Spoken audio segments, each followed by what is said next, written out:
और आज हम स्टार्ट करने जा रहे हैं सीएमए इंटर का कॉस्ट अकाउंटिंग का स्टडी नोट नंबर 1 का पहला पार्ट। देखो आपके सीएमए इंटर में कॉस्ट अकाउंटिंग में पहला जो स्टडी नोट है that is introduction to cost accounting. और इस इंट्रोडक्शन टू कॉस्ट अकाउंटिंग में जो सबसे पहला पार्ट है वो है आपका definition, scope, objectives and significance of cost accounting. कि कॉस्ट अकाउंटिंग क्या है, उसकी डेफिनेशन, कॉस्ट अकाउंटिंग का स्कोप क्या है, कॉस्ट अकाउंटिंग लाने के पीछे ऑब्जेक्टिव्स क्या है और कॉस्ट अकाउंटिंग की इंपॉर्टेंस क्या है। और साथ में हम देखेंगे कि कॉस्ट अकाउंटिंग का फाइनेंशियल अकाउंटिंग और मैनेजमेंट अकाउंटिंग के साथ क्या रिलेशन है। हमारा जो स्टडी नोट नंबर 1 है उसका सबसे पहला part definition, scope, objectives and significance of cost accounting and it's relation with financial accounting and management accounting. अगर मैं इस पार्ट की बात करूं तो इसमें से जून 2017 में 5 मार्क्स का एक थ्योरी क्वेश्चन पूछा गया।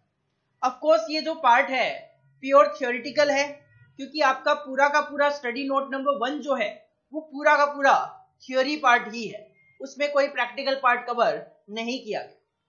दिसंबर 2017 में 1 नंबर का एक क्वेश्चन आया, fill in the blank, MCQs, true false जो आते हैं उनमें, और 5 नंबर का एक थ्योरी क्वेश्चन आया।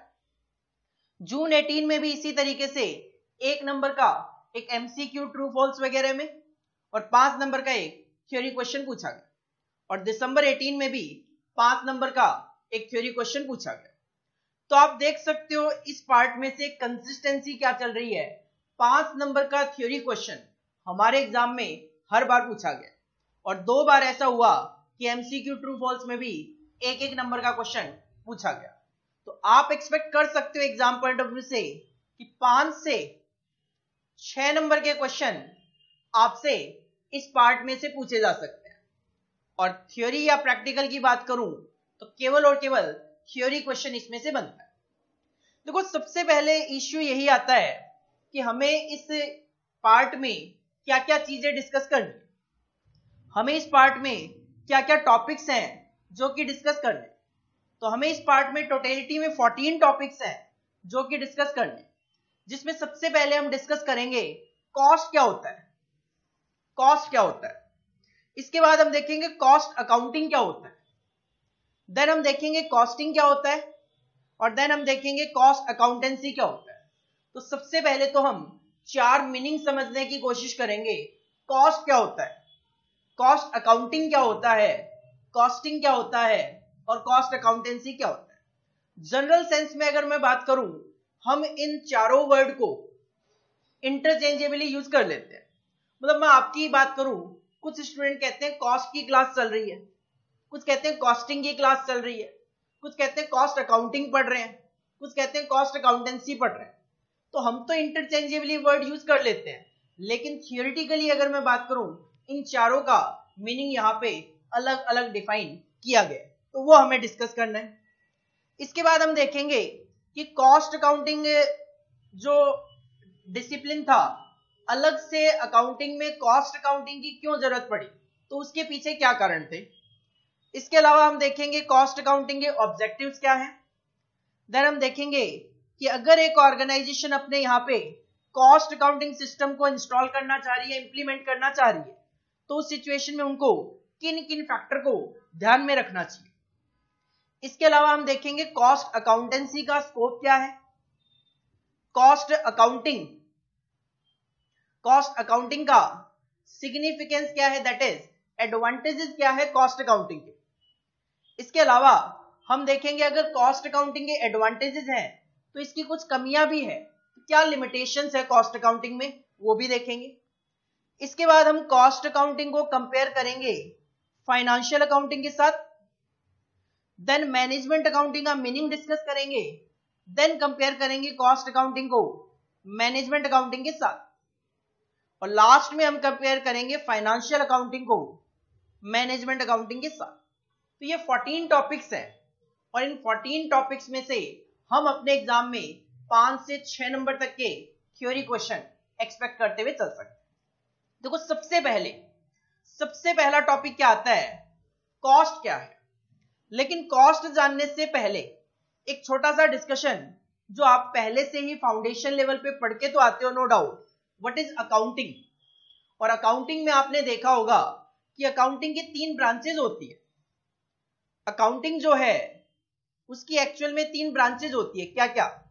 One is financial accounting, second one is cost accounting and third one is management accounting. तो अकाउंटिंग की 3 ब्रांचेज होती है, one is financial accounting, second one is cost accounting and third one is management accounting.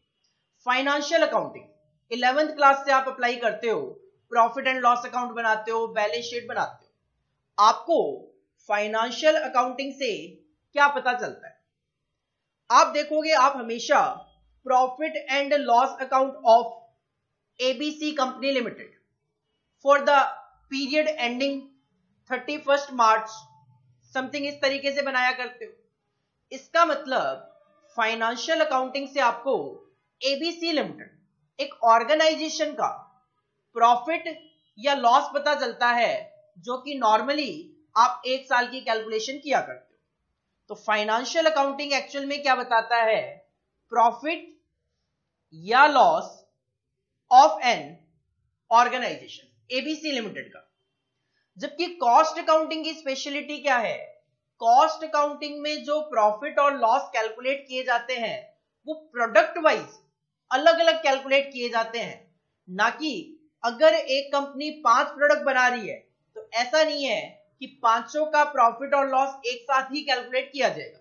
नहीं, जब आप financial accounting की बात करते हो और profit and loss account of ABC limited बनाते हो, तो अगर कंपनी 5 प्रोडक्ट बना रही है तो प्रॉफिट एंड लॉस अकाउंट में आपको पांचों का अलग अलग प्रॉफिट या लॉस दिखाई नहीं देता। आपको वहां पे एक सिंगल प्रॉफिट या सिंगल लॉस दिखाई देता है कंपनी का। जबकि कॉस्ट अकाउंटिंग में to find out the cost हम अलग अलग कैलकुलेट करते हैं, प्रॉफिट भी अलग अलग कैलकुलेट करते हैं ऑफ ए प्रोडक्ट और सर्विस।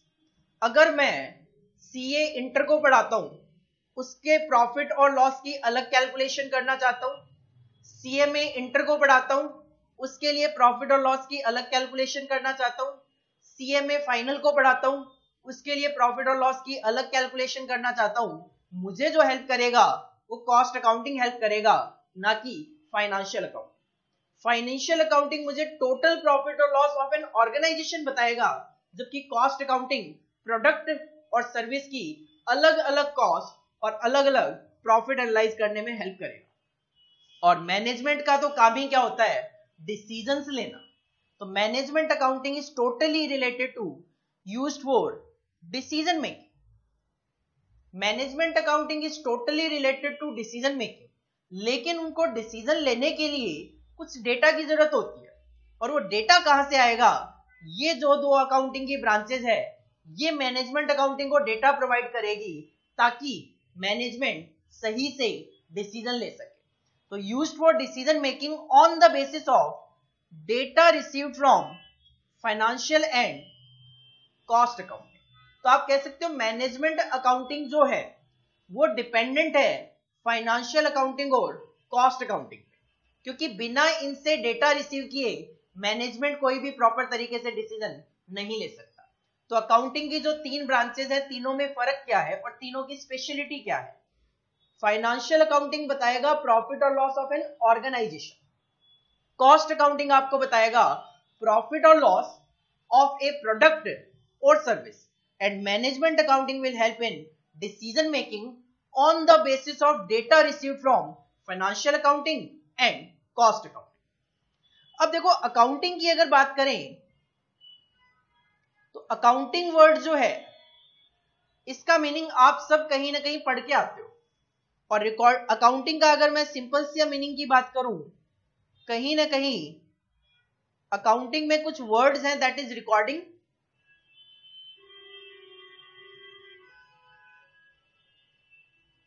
क्लासिफिकेशन,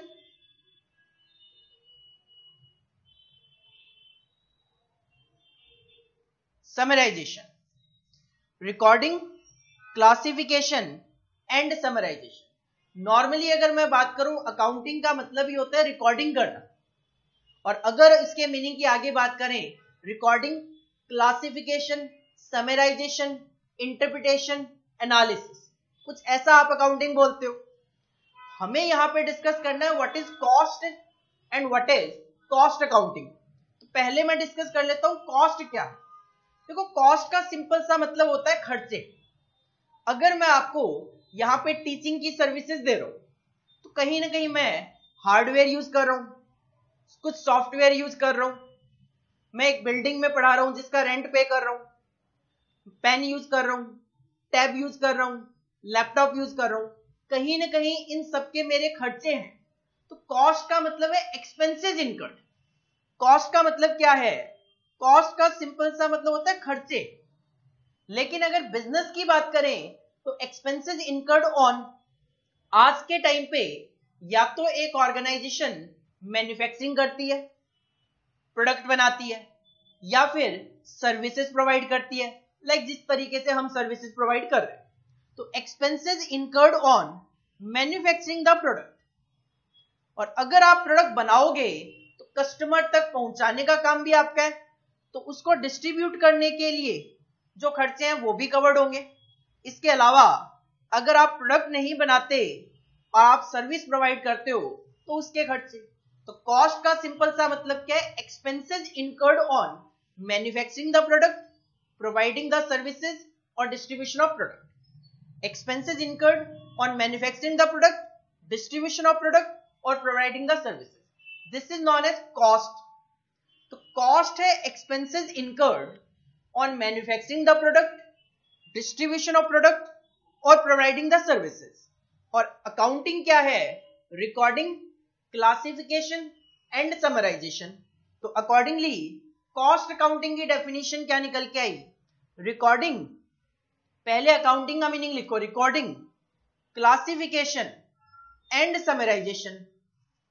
अब अकाउंटिंग के साथ कॉस्ट का मीनिंग भी लिख दो, of expenses incurred on manufacturing the product, distribution of product और providing the services.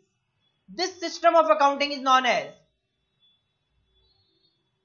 Cost accounting. तो सबसे पहले accounting, recording, classification and summarisation of cost, expenses incurred on manufacturing the product, distribution of product or on providing the services.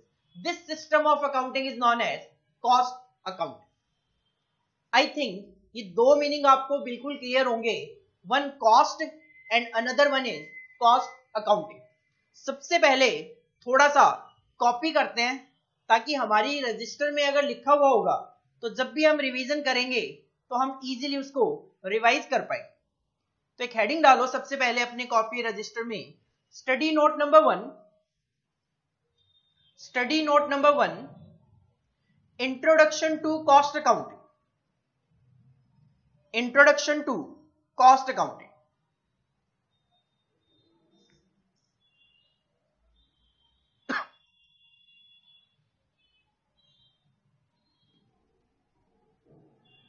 इसमें लिखो chapter number 1, chapter number 1, definition, scope, objectives and significance of cost accounting and its relationship with financial accounting and management accounting.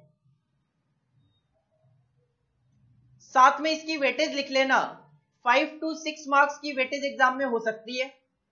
और bracket में लिख लेना T, T का मतलब है theory, P का मतलब चलेगा प्रैक्टिकल, टी का मतलब चलेगा थ्योरी। तो थ्योरी क्वेश्चन आपसे पूछा जा सकता है, 5 से 6 मार्क्स के क्यूज से वेटेज हो सकती है।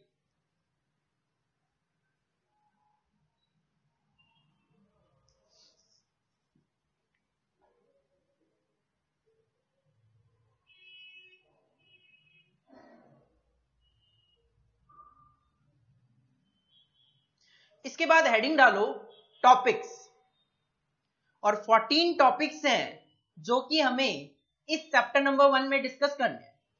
टॉपिक्स फर्स्ट पेज पे लिखवाने के पीछे पर्पस है मेरा एक, और वो पर्पस ये है जब आप रिवीजन करो तो आगे के पेजेस ओपन किए बिना इस टॉपिक वाले पेज पे ही जो जो टॉपिक आपको याद है वो केवल और केवल यहाँ पे टॉपिक का नाम देखो और अपने माइंड में रिवाइज करो कि हाँ इसका मीनिंग ये होता है। पहले ये 7 कॉपी करो,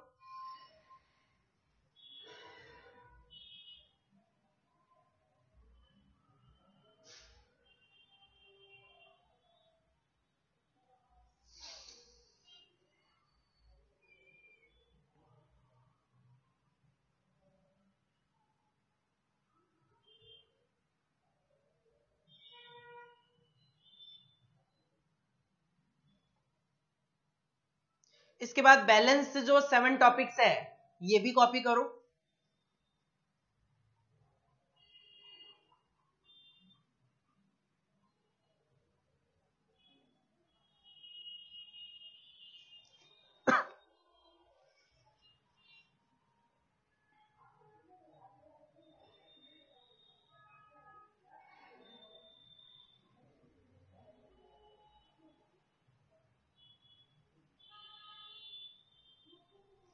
इसके बाद एक हेडिंग डालो अकाउंटिंग, एक हेडिंग डालो अकाउंटिंग।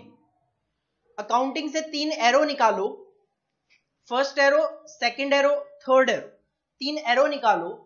फर्स्ट एरो के नीचे लिखो फाइनेंशियल अकाउंटिंग, सेकंड एरो के नीचे कॉस्ट अकाउंटिंग और थर्ड एरो के नीचे मैनेजमेंट अकाउंटिंग। फर्स्ट एरो के नीचे फाइनेंशियल अकाउंटिंग, सेकंड एरो के नीचे कॉस्ट अकाउंटिंग, थर्ड एरो के नीचे मैनेजमेंट अकाउंटिंग। ये जो 3 एरो निकाले थे financial accounting, cost accounting, management accounting, इन तीनों के नीचे एक एक एरो निकाल के इनकी स्पेशलिटी लिखो। फाइनेंशियल अकाउंटिंग में प्रॉफिट और loss of an organisation, cost accounting में calculation of cost and profit of a product और सर्विस, और मैनेजमेंट अकाउंटिंग में decision making on the basis of data received from cost accounting and financial accounting. इसको copy करो।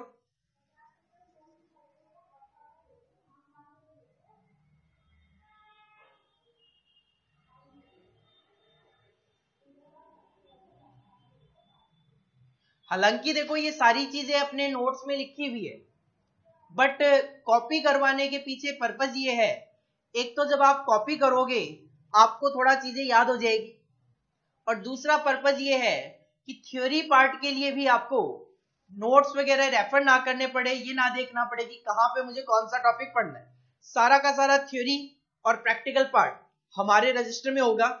हम केवल और केवल अपने नोट्स प्रैक्टिकल क्वेश्चन को देखने के पॉइंट ऑफ व्यू से रेफर करेंगे। बाकी प्रैक्टिकल नोट्स, बाकी नोट्स जो है उसको हम बिल्कुल भी यूज नहीं करने वाले।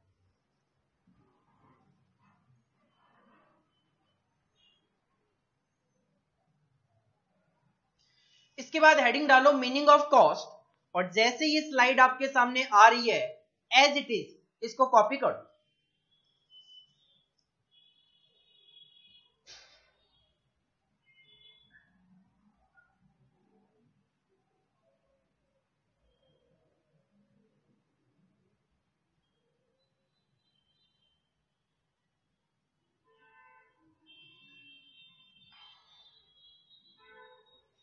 इसके बाद हेडिंग डालो मीनिंग ऑफ कॉस्ट अकाउंटिंग, और एज इट इज इस स्लाइड को कॉपी करो।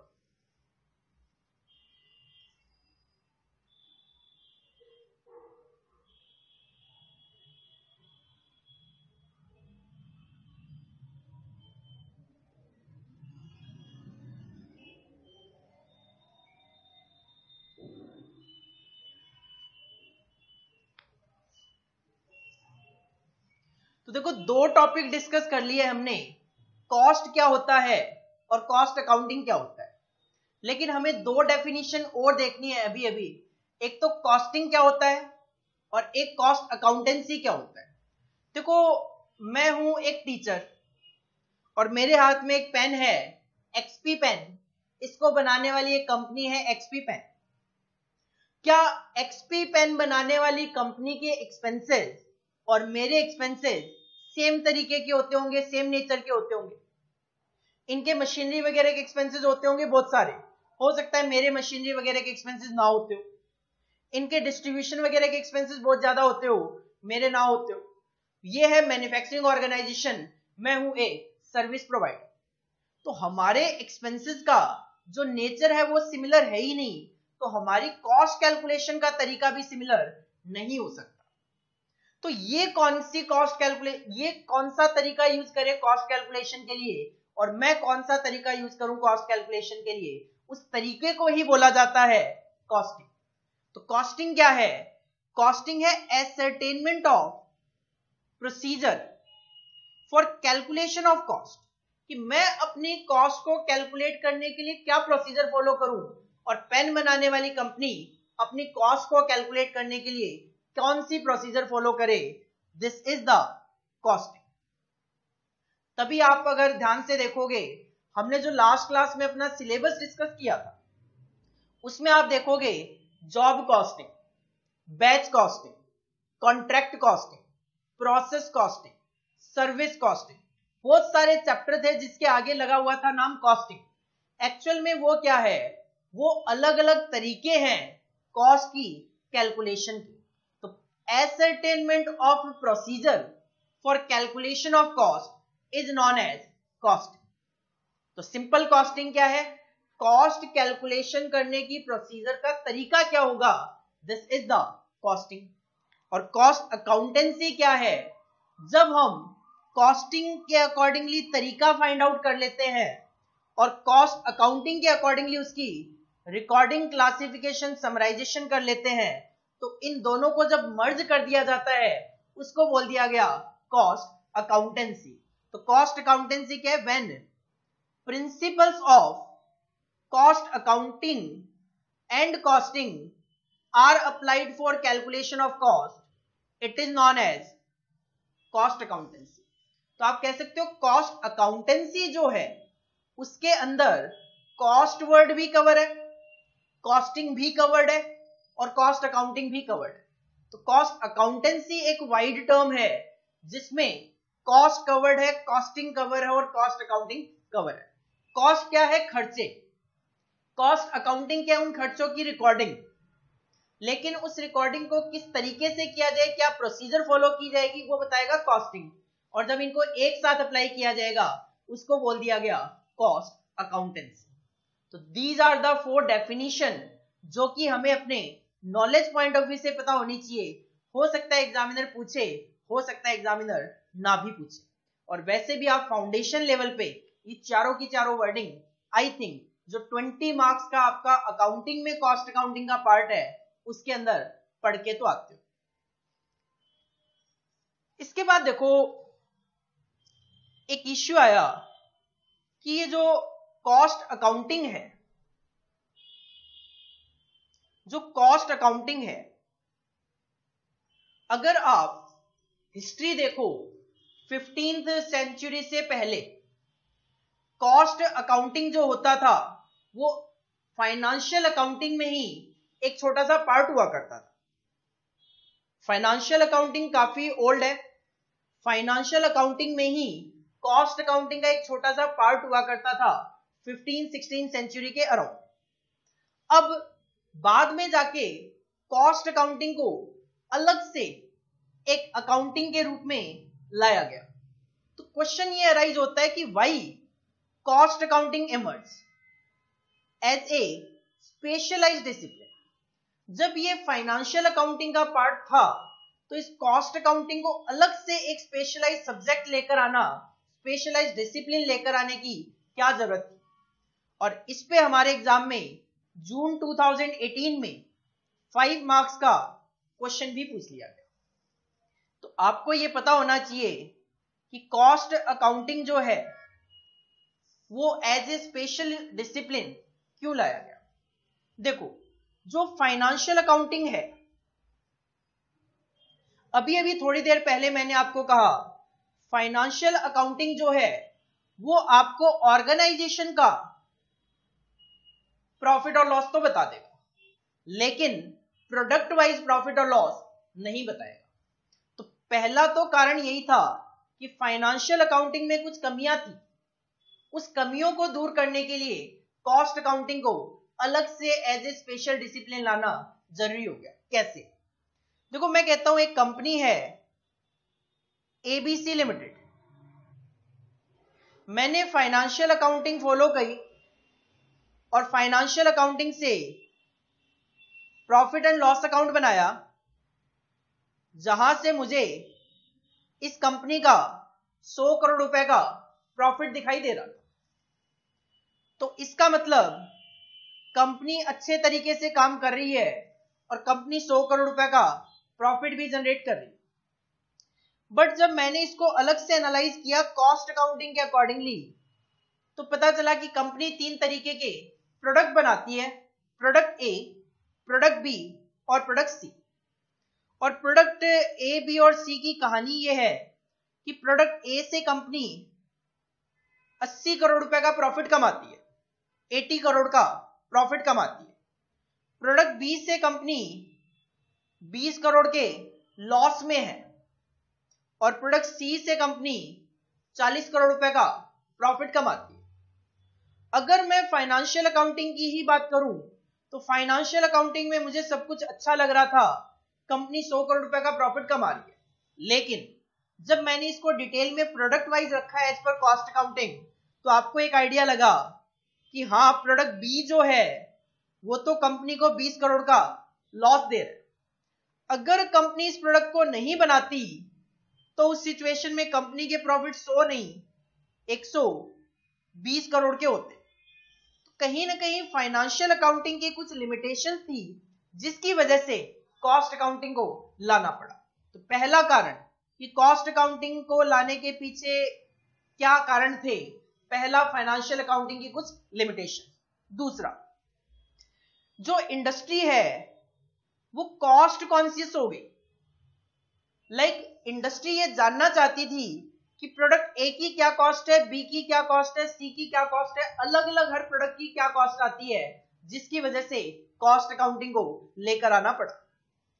तीसरा, इंडस्ट्री में डेवलपमेंट बहुत ज्यादा हो गए, रैपिड इंडस्ट्रियल डेवलपमेंट स्टार्ट हो गए, कंपटीशन बढ़ गया इंडस्ट्री में। अब इंडस्ट्री में जब रैपिडनेस बढ़ती है, ग्रोइंग वगैरह होती है, डेवलपमेंट वगैरह बढ़ती है, तो हर ऑर्गेनाइजेशन अपनी कॉस्ट को कंट्रोल करना चाहती है ताकि कॉस्ट कम से कम रखी जा सके और प्रॉफिट ज्यादा से ज्यादा मेंटेन किया जा सके। लेकिन कॉस्ट को कंट्रोल तो तब करूं जब पहले मुझे अपनी कॉस्ट पता हो। तो रैपिड इंडस्ट्रियल डेवलपमेंट की वजह से कंपनीज अपने कॉस्ट कॉन्शियसनेस हो गई, कॉस्ट को कंट्रोल करने में लग गई, अकॉर्डिंगली कॉस्ट अकाउंटिंग की जरूरत दिखाई देने लगी। इसके अलावा हुआ क्या, जो ये वर्ल्ड वॉर वगैरह हुए, वर्ल्ड वॉर वगैरह में क्या होते हैं, डिमांड तो बढ़ जाती है प्रोडक्ट की, बट सप्लाई उस टाइम में क्या हो जाती है, कम हो जाती है। तो उस सिचुएशन में मैन्युफैक्चरिंग ऑर्गेनाइजेशन ने अपने प्राइस वगैरह बढ़ाने शुरू कर दिए। जब प्राइस बढ़ना शुरू हो गया तो उस सिचुएशन में कहीं ना कहीं कस्टमर के लिए चीजें क्या हो गई, महंगी हो गई। तो गवर्नमेंट ने एक इंटरफेरेंस किया कि आप इतने ज्यादा प्राइसेस इंक्रीज नहीं कर सकते। तो गवर्नमेंट ने क्या किया, कॉस्ट अकाउंटिंग इंट्रोड्यूस किया कि आप अपनी कॉस्ट इस तरीके से कैलकुलेट करो, हमें बताओ कि आपकी कॉस्ट क्या है, उसी के अकॉर्डिंगली आप मार्केट में एमआरपी वगैरह डिसाइड कर पाओगे। तो प्राइस राइज को कंट्रोल करने के लिए भी कॉस्ट कैलकुलेशन करना जरूरी था, क्योंकि बिना कॉस्ट कैलकुलेशन के आप प्राइस तो कैलकुलेट कर ही नहीं सकते। क्योंकि जब तक आपको यह पता नहीं होगा कि 10 रुपए मेरी इस चीज को बनाने की कॉस्ट है, तब तक आप उसका सेलिंग प्राइस कैसे डिसाइड करोगे। इसके अलावा मार्केट में कंपटीशन बढ़ गया, कंपटीशन बढ़ गया तो अगेन हर कंपनी अपनी कॉस्ट को कम करने में लग गई, तो कॉस्ट अकाउंटिंग की जरूरत दिखाई देने लगी। इसके अलावा कॉस्ट कंट्रोल तो मेन पर्पस था ही।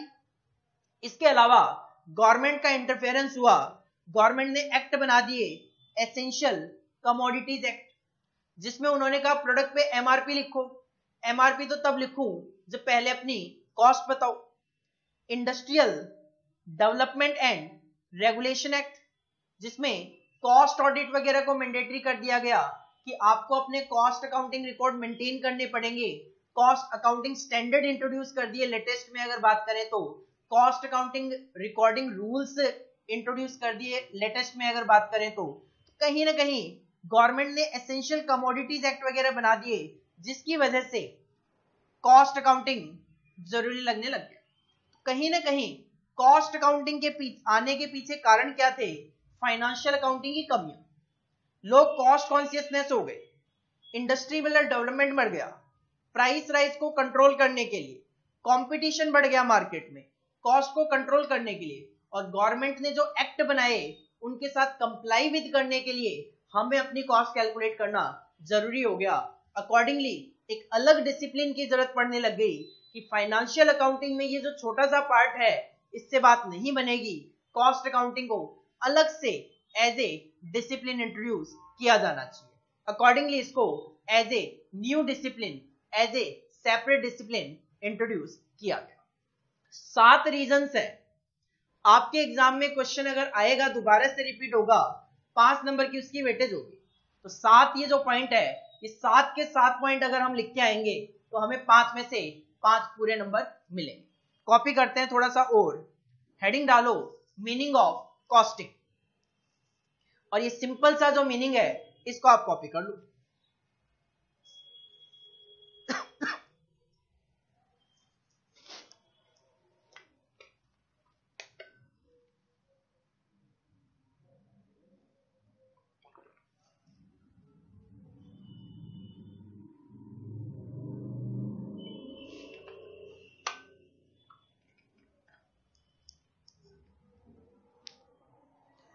कॉस्ट अकाउंटेंसी का मीनिंग कॉपी करो।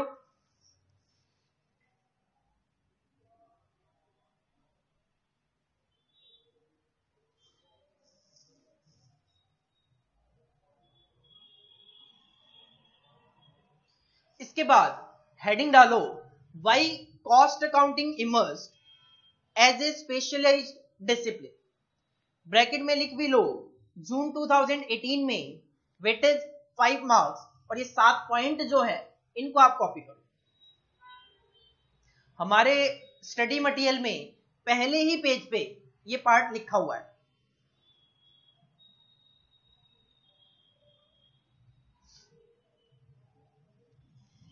इसके बाद अगर बात करें तो कॉस्ट अकाउंटिंग जो है, कॉस्ट अकाउंटिंग के ऑब्जेक्टिव्स क्या हैं?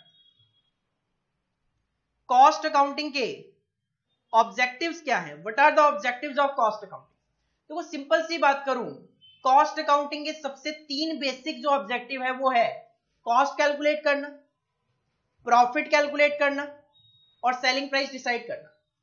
जब कंपनी को पता चल जाता है कि मेरी कॉस्ट है 10 रुपए की, अगर वो 15 रुपए में उसको सेल कर दे तो पता लग गया 5 रुपए का प्रॉफिट है। जब कंपनी को पता लग जाता है कि 10 रुपए की मेरी कॉस्ट है तो वो अपना उसमें प्रॉफिट मार्जिन ऐड करके से एग्जांपल 2 रुपए का मार्केट में सेलिंग प्राइस डिसाइड कर सकती है 12 रुपए। तो 3 objective simple, cost calculation, profit calculation और सेलिंग प्राइस का डिटरमिनेशन।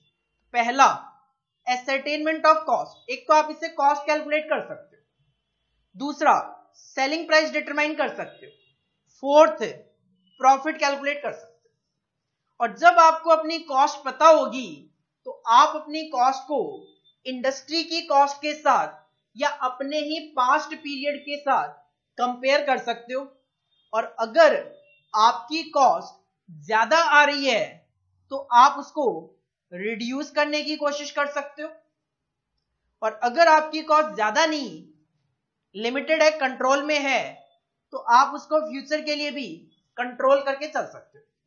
देखो 2 वर्ड है, कॉस्ट कंट्रोल और कॉस्ट रिडक्शन। वैसे हमें इसको सेकंड जो चैप्टर है अपना स्टडी नोट नंबर 1 का ही जो सेकंड पार्ट होगा उसमें हम डिस्कस करेंगे कॉस्ट कंट्रोल और कॉस्ट रिडक्शन क्या होता है।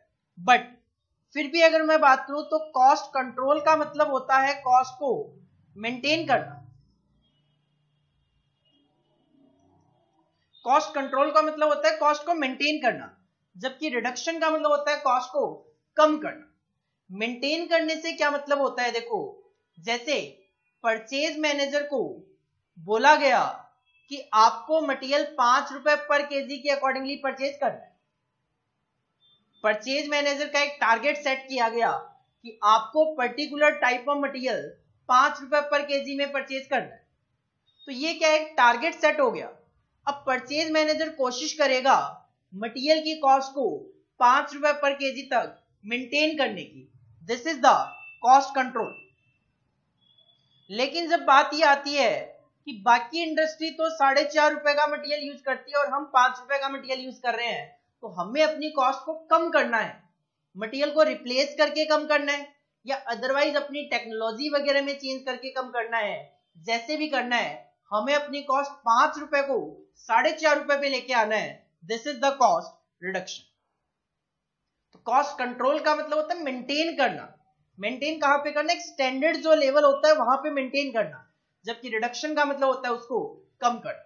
इसके अलावा ऑफ कोर्स हमने जब मैनेजमेंट अकाउंटिंग देखा था अभी थोड़ी देर पहले, तो वहां पे लिखा हुआ था मैनेजमेंट अकाउंटिंग का काम है डिसीजन मेकिंग, और वो भी on the basis of data receive from financial accounting के साथ साथ कॉस्ट अकाउंटिंग से भी डेटा रिसीव होगा।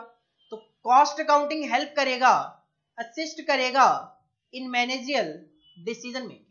तो कॉस्ट अकाउंटिंग मैनेजमेंट को डिसीजन लेने में हेल्प करेगा। और इसके अलावा to determine the valuation of inventory. अगर मैं बात करूं कॉस्ट अकाउंटिंग और फाइनेंशियल अकाउंटिंग की, जो कि हम आगे जाके दोनों में डिफरेंस भी देखेंगे। फाइनेंशियल अकाउंटिंग में हो सकता है आप पढ़ के आए हो कि वैल्यूएशन ऑफ इन्वेंट्री जो होता है वो होता है कॉस्ट और market price which ever is lower. I think आप फाउंडेशन लेवल पे ये पढ़ के आए हो, कॉस्ट और market price which ever is lower is the concept of valuation of inventory in financial accounting. बिल्कुल ठीक पढ़ के आए हो। लेकिन कॉस्ट अकाउंटिंग में वैल्यूएशन ऑफ इन्वेंट्री जो होती है वो हमेशा कॉस्ट बेसिस पे ही होती है। तो वैल्यूएशन ऑफ इन्वेंट्री कैलकुलेट तभी कर पाएंगे जब हम अपनी कॉस्ट कैलकुलेट कर लेंगे। तो कॉस्ट अकाउंटिंग का ऑब्जेक्टिव ये भी है कि कॉस्ट बेसिस पे हमारे इन्वेंट्री की वैल्यू क्या है। तो these are the 6 objective of cost accounting. पहले 3 cost calculation, selling price determination, profit की कैलकुलेशन। इसके अलावा cost control and cost reduction, assist the management in decision making and valuation of inventory. Exam में question पूछा जा सकता है। वैसे अगर मैं बात करूं किस तरीके से आएगा, अगर एग्जाम में क्वेश्चन आएगा तो सीधा सीधा क्वेश्चन आ सकता है 5 मार्क्स में, state the objectives of cost accounting. 6 objective है, 6 के 6 हमें मेंशन करके आना। और दिसंबर 2017 में मैच द फॉलोइंग जो क्वेश्चन आते हैं हमारे एग्जाम में, उनमें क्वेश्चन था एक, कॉलम 1 में लिखा हुआ था ऑब्जेक्टिव ऑफ कॉस्ट अकाउंटिंग। ये सिंगल नहीं था, इसके साथ कुछ और भी थे, बट वो इस चैप्टर से रिलेट नहीं करते। जिस चैप्टर से रिलेट करेंगे उसी में हम देखेंगे। तो इधर लिखा हुआ था ऑब्जेक्टिव ऑफ कॉस्ट अकाउंटिंग, और इधर ये पार्ट लिखे हुए थे। हमें मैच करना है कि कॉस्ट अकाउंटिंग का ऑब्जेक्टिव क्या है। तो ये आप मैच तभी कर पाओगे जब आपको ये 6 के 6 ऑब्जेक्टिव याद होंगे। तो कहीं ना कहीं आप इसमें देख सकते हो सी जो है, to determine the value of closing inventory, this is the objective of cost accounting. तो इस तरीके से आपके एग्जाम में क्वेश्चन पूछा जा सकता है। हेडिंग डालो ऑब्जेक्टिव्स ऑफ कॉस्ट अकाउंटिंग, और ये 6 ऑब्जेक्टिव जो है कॉपी करो।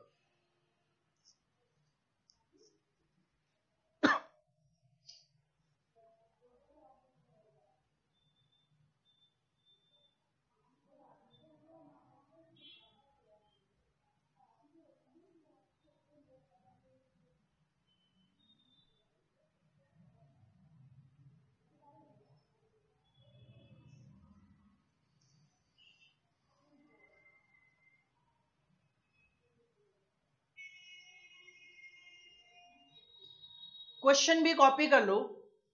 अगर 5 नंबर में क्वेश्चन पूछा जाएगा तो state the objective of cost accounting. 1 number में अगर आएगा तो सिचुएशन में इस तरीके से मैच द फॉलोइंग वगैरह में क्वेश्चन पूछा जा सकता है।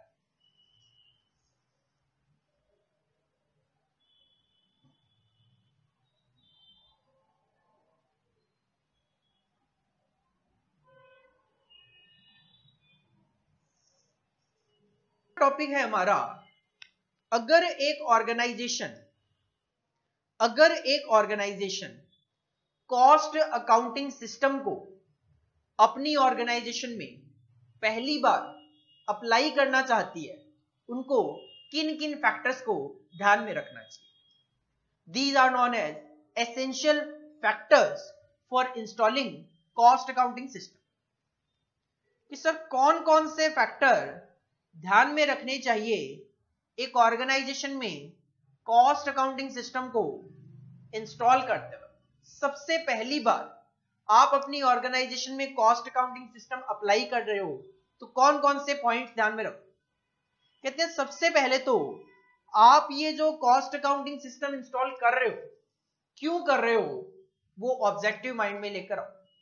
क्योंकि कॉस्ट अकाउंटिंग का ऑब्जेक्टिव तो कॉस्ट कैलकुलेशन भी है, प्रॉफिट कैलकुलेशन भी है, सेलिंग प्राइस को फिक्स करना भी है, कॉस्ट कंट्रोल, कॉस्ट रिडक्शन भी है, मैनेजमेंट को असिस्ट करना भी है।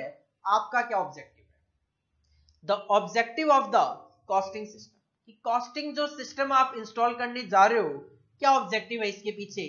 For example, whether it is being introduced for, क्या आप cost accounting system price fix करने के लिए इंस्टॉल कर रहे हो, या फिर for insisting A system of, या फिर आपका टारगेट कॉस्ट कंट्रोल है। तो पहला फैक्टर जो आपके माइंड में होना चाहिए कॉस्ट अकाउंटिंग सिस्टम को इंस्टॉल करते वक्त, वो क्या होना चाहिए sir? Objective of the installation of cost accounting system. क्या मैं प्राइस फिक्सेशन के लिए अप्लाई करने जा रहा हूं, या फिर कॉस्ट कंट्रोल के लिए, या फिर प्रॉफिट के लिए, या फिर मैनेजमेंट को असिस्ट करने के लिए? कौन सा आपका ऑब्जेक्टिव है? दूसरा, आपका जो बिजनेस है उस बिजनेस का नेचर क्या है। आपका जो बिजनेस है वो कौन सी इंडस्ट्री में काम करता है। एक है मैन्युफैक्चरिंग इंडस्ट्री, एक है सर्विस इंडस्ट्री। क्या इस पेन बनाने वाली कंपनी की कॉस्ट की कैलकुलेशन का तरीका और मेरी टीचिंग की सर्विसेज की कॉस्ट कैलकुलेशन का तरीका सेम होगा? ऑफ कोर्स नहीं। इसके अपने अलग तरीके के खर्चे होते हैं, मेरे अपने अलग तरीके के खर्चे होते हैं, तो दोनों की कॉस्ट कैलकुलेशन का तरीका सेम नहीं हो सकता। तो कहते हैं the industry in which business is operating, उसको माइंड में लेकर आओ। क्योंकि अगर आप सर्विस इंडस्ट्री में हो तो आपको सर्विस कॉस्टिंग यूज करनी पड़ेगी। अगर आप मैन्युफैक्चरिंग इंडस्ट्री में हो, सर्विस कॉस्टिंग वहां पे अप्लाई नहीं हो सकती। तीसरा पॉइंट, ऑर्गेनाइजेशन जो है आपकी, उसकी हायरार्की क्या है। से एग्जांपल, टॉप मैनेजमेंट, उसके बाद सीनियर मैनेजर, उसके बाद मैनेजर, उसके बाद असिस्टेंट मैनेजर, और उसके बाद से एग्जांपल सुपरवाइजर, उसके बाद वर्कर। क्या हर एक जो ये मैंने अभी अभी हायरार्की आपको बताई, क्या हर एक को कॉस्ट अकाउंटिंग से जो इंफॉर्मेशन चाहिए वो सेम हो? क्या वर्कर ये जानना चाहता है कि भाई कॉस्ट कितनी आनी चाहिए प्रोडक्ट को बनाने की? नहीं, उसको क्या मतलब, उसको तो अपने काम से मतलब है। वो तो कहीं ना कहीं प्रोडक्शन मैनेजर, परचेज मैनेजर, उनकी रिस्पॉन्सिबिलिटी है कि 50 रुपए तक कॉस्ट को मेंटेन करते हुए चल रहे हैं। Worker is not responsible for that. Worker तो क्या जानना चाहता है? वर्कर तो ये जानना चाहता है कि मैं अगर एक प्रोडक्ट की यूनिट बना रहा हूं तो ये कितने टाइम में बन जानी चाहिए, मैं उसके हिसाब से काम करने की कोशिश करता हूं।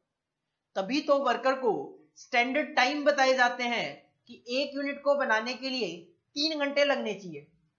अगर आप 3 घंटे से कम पे काम कर लोगे बोनस मिलेगा, तो वर्कर जानना चाहता है कितना बोनस मिलेगा। अगर आप 3 घंटे से ज्यादा लोगे तो पेनल्टी लगेगी, तो वर्कर जानना चाहता है कितनी पेनल्टी लगेगी। जबकि टॉप मैनेजमेंट जो है वो डिसीजन मेकिंग के लिए डेटा चाहिए उसको। वो पता करना चाहता है कि अगर एक ऑर्गेनाइजेशन 4 प्रोडक्ट बना रही है तो कहीं ऐसा तो नहीं है किसी प्रोडक्ट से लॉसेज हो रहे हो। अगर लॉसेज हो रहे हैं किसी प्रोडक्ट से तो क्या उसको फ्यूचर में कंटिन्यू करना चाहिए कि नहीं करना चाहिए। तो हर एक जो ऑर्गेनाइजेशन की हायरार्की पे, पोजीशन पे बंदे बैठे हैं, उनकी कॉस्ट अकाउंटिंग से अलग अलग इंफॉर्मेशन की रिक्वायरमेंट होती है।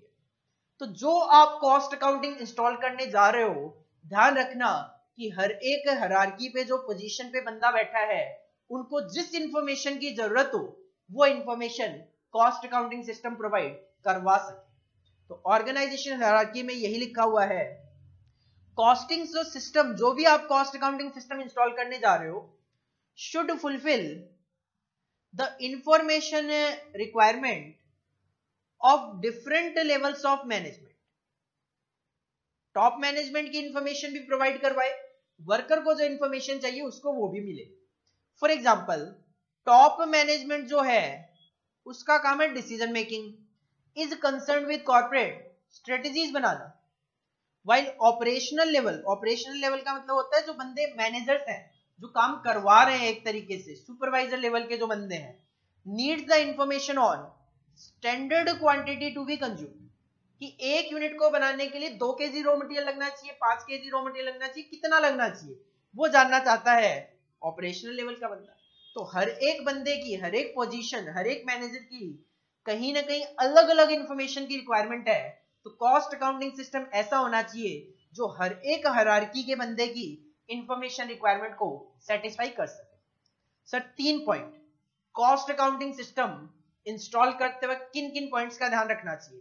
पहला ऑब्जेक्टिव, क्यों कॉस्ट अकाउंटिंग सिस्टम इंस्टॉल कर रहे हो, प्राइस फिक्स करने के लिए या कॉस्ट कंट्रोल के लिए। दूसरा, आपका जो बिजनेस का नेचर है वो क्या है, आप कौन सी इंडस्ट्री में काम कर रहे हो, क्योंकि मैन्युफैक्चरिंग इंडस्ट्री और सर्विस इंडस्ट्री की कॉस्ट कैलकुलेशन का तरीका सेम नहीं हो सकता। अगर आप सर्विस कॉस्टिंग में जा रहे हो इसका मतलब आप सर्विस प्रोवाइड कर रहे हो, मैन्युफैक्चरिंग ऑर्गेनाइजेशन के लिए हमारे पास प्रोसेस कॉस्टिंग वगैरह, कॉस्ट शीट वगैरह काफी सारे तरीके हैं। तीसरा, ऑर्गेनाइजेशन की हिरार्की को ध्यान में रखते हुए कॉस्ट अकाउंटिंग सिस्टम बनाना चाहिए कि कॉस्ट अकाउंटिंग सिस्टम हर एक बंदे की जो इंफॉर्मेशन रिक्वायरमेंट है उसको सेटिस्फाई कर सके। सर चौथा पॉइंट आपका नो योर प्रोडक्ट, कि आपका प्रोडक्ट क्या है, क्योंकि हर एक प्रोडक्ट की कॉस्ट कैलकुलेशन का तरीका सेम नहीं हो सकता। अगर आप रेडीमेड गारमेंट्स बना रहे हो और अगर आप कार्स बना रहे हो, दोनों की कॉस्ट की कैलकुलेशन का तरीका बिल्कुल अलग अलग हो सकता है। तो कहते हैं नेचर ऑफ प्रोडक्ट, आपका प्रोडक्ट का नेचर क्या है उससे डिटरमाइन होगा कि आप कौन सा मेथड ऑफ कॉस्टिंग फॉलो करोगे। जैसे कि यहां पे एक एग्जांपल गिवन है कि पेरिशेबल जो प्रोडक्ट होते हैं, पेरिशेबल प्रोडक्ट मतलब जो बहुत जल्दी खराब हो जाते हैं, ब्रेड हो गए, दूध वगैरह, मिल्क वगैरह, ये सारी चीजें क्या जल्दी खराब हो जाती है। इनके लिए जो सिस्टम फॉलो किया जाता है वो किया जाता है marginal costing.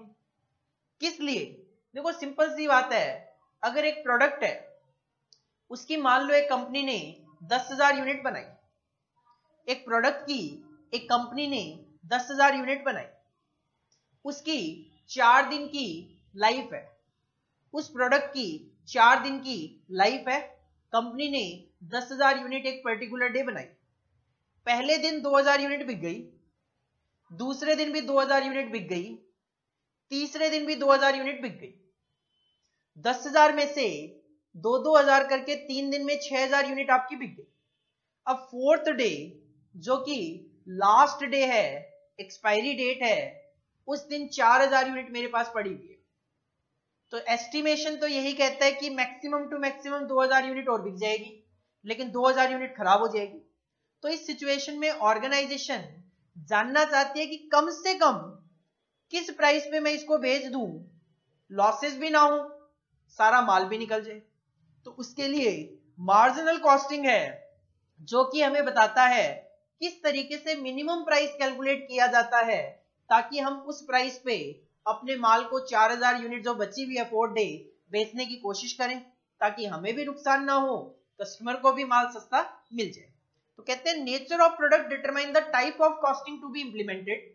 For example, in case of a perishable product, marginal costing is used to know the minimum price at which product can be sold. पांचवा पॉइंट सर, आप जो कॉस्ट अकाउंटिंग की रिकॉर्डिंग करने वाले हो उस रिकॉर्डिंग को maintain करने का आपका क्या तरीका होगा।